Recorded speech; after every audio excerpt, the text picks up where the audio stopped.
आप सभी का मंगल हो। नमस्कार। हम चाहे शास्त्रों का अध्ययन कर रहे हों, कोई कथा सुन रहे हों, सत्संग चर्चा में भाग ले रहे हों, मतलब चाहे घर पे हो चाहे बाहर हो, मेरी एक बात पे गौर करिए। मेरा अनुभव तो एक ही रहा है, यदि हम उसमें खोते ही नहीं है, खोने का मतलब उसी के अंदर एक एक शब्दों को अपने विजुलाइज नहीं करते हैं, ऐसे जैसे कि हम वहीं पे शामिल थे उस कथा में।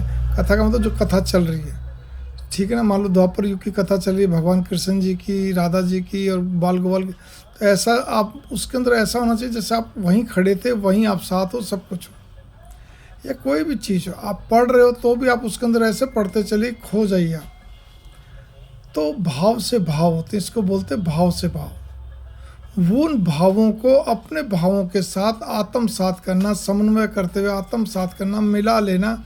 फिर आप देखो इतना आनंद आएगा, इतना आनंद आएगा। हम मनुष्य हैं तो सबसे पहले तो हमारी आंखें सजल हो जाती हैं, ठीक है ना, गीली रहती हैं। अब भक्तमाल है, श्रीमद् भागवत महापुराण है, रामचरितमानस है, एक से बढ़कर एक अजब।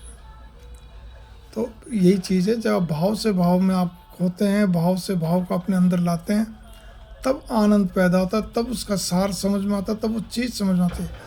वरना तो क्या होता, हम चाहे 3 घंटे बैठ के आ जाए, सुना इधर आके, ज़्यादा कोई दिमाग में चढ़ता नहीं। वो तो फिर एक स्मृति हो जाती है जो हमारे दिमाग में चलती रहती है।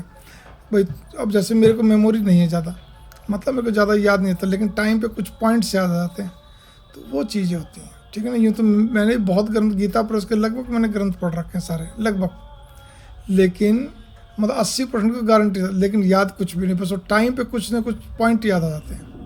तो इसीलिए इस चीज़ पे गौर करो, भाव से भाव में जब हम चलते हैं तो भाव बनते हैं, और उस भाव से क्या कहते हैं, हमारा कल्याण होता है, लोक और लोक सुधार होता है, और मतलब अद्भुत आनंद। बस मैं इतना ही कहूँगा।